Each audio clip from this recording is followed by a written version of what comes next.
This will be an historic election for many reasons. In Congress, it could be another record-breaking year with more women of color running for the House of Representatives than ever before. Of the 318 women on the ballot for the Senate and the House, 117, about 36%, are women of color. Nikole Killion went on the campaign trail to talk with some of them. Hey! Pat TimmonsGoodson is back on the trail. Thank you for coming. I enjoyed it. How did it feel? It felt like home.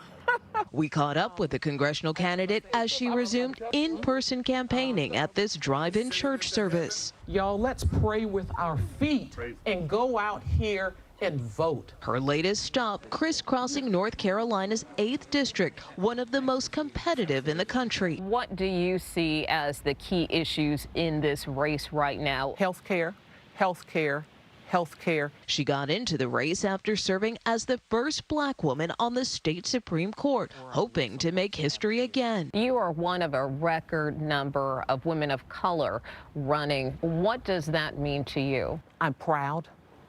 I am excited. I'm hopeful. I'm prayerful.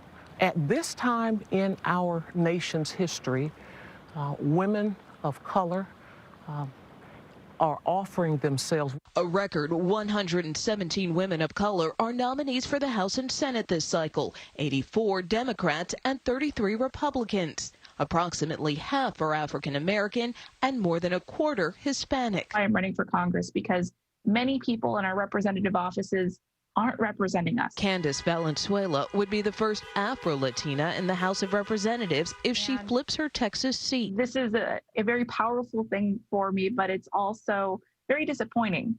We've had so many firsts over the last couple of years that should have been first a long time ago. I will be the first Korean American Republican to serve in the United States Congress. Young Kim is in a rematch in Southern California, where immigration has been a focal point of her campaign. I'm an immigrant, and I'm a mother of 4, and I'm a small businesswoman. I want my story to be an inspiration for the next generation. And for a Congress quickly becoming more diverse. Looking at the possibility that we're going to increase that diversity makes me even more optimistic and hopeful for this country.